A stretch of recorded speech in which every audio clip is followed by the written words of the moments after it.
শেখ, রমজান মাসের এবাদত কি অন্য মাসের এবাদতের 70 গুণ বেশি? রমজান মাসের এবাদত অন্য মাসের এবাদতের 70 গুণ বেশি, এই মর্মে যে হাদিস রয়েছে সুনানে ইবনে খুজাইমাই, সেই হাদিসটি জয়ীফ, সহিহ নয়। সেই হাদিস জয়ীফ।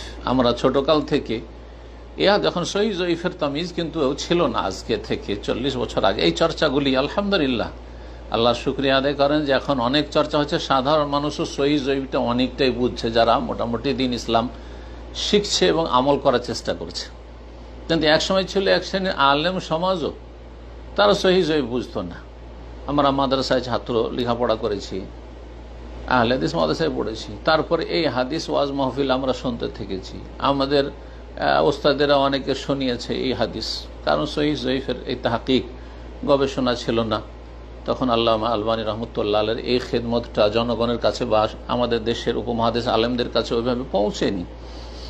আর তার আগের কিতাবগুলিতে এমন হয়ে ছড়িয়ে ছিটিয়ে আছে আগের কিতাবগুলিতে এই হুকুমগুলি রয়েছে যে হাদিস জয়ীফ, কিন্তু সেগুলি বড় বড় আলেমদের ছাড়া সাধারণ আলেমদের কাছে পৌঁছেনি, যার ফলে এই বিষয়গুলি সম্পর্কে জানতো না। আমাদেরকে এই হাদিস দেখানো হয়েছে, আমরাও এই হাদিসগুলো মুখস্থ করেছি। মান তাকাররাবা ফিহি বিখাসলাতিন মিনাল খায়র কানা কামান আদ্দা ফরিদা। কেউ যদি রমজান মাসে একটা নফল কাজ করে, তাহলে সেই ব্যক্তি যেন অন্য মাসের ফরজের সমান সওয়াব পেল। ওমান তাকাররাবা ফিহি বিফরিদা, আর কেউ যদি রমজান মাসে একটা ফরজ আদায় করে, কানা কামান আদ্দা সাবঈনা ফরিদা, তাহলে 70টা যেন ফরজ আদায় করলো। তার মানে এক রাকাত সালাত পড়লে, ফরজ সালাত 70 গুণ বা 70 রাকাত সালাতে সওয়াব পেল। একটি সিয়াম পালন করলে 70টি সিয়ামের একবার খতম করলে, এভাবে আমাদের বোঝানো হয়েছে যে একবার যদি রমজান মাসে কোরআন খতম করো, তাহলে অন্য মাসের 70 বার কোরআন খতমের সওয়াব পাবে। কিন্তু এই কথাগুলি সহিহ নয়, সবগুলি ভিত্তিহীন, জয়ীফ হাদিস।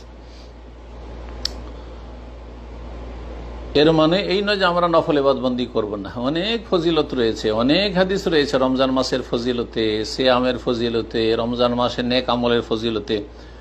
সুতরাং রমজান মাসকে আমরা আমাদের জন্য মূল্যবান জীবনের সম্পদ মনে করব এবং প্রতিটি মুহূর্তকে আমরা নেকির কাজে লাগাবো, বিশুদ্ধ ইলম চর্চার কাজে, নেক আমলের কাজে এবং দিনের দাওয়াতের কাজে, ফরজ নফল ইবাদতবন্দিগির কাজে, মানুষের কল্যাণের কাজে। আল্লাহ রাব্বুল আলামিন যেন আমাদেরকে অনেক বেশি বেশি নেক আমলে তৌফিক দান করেন এবং অনেক অনেক আমাদেরকে রমজান পাওয়ার সুযোগ করে দেন।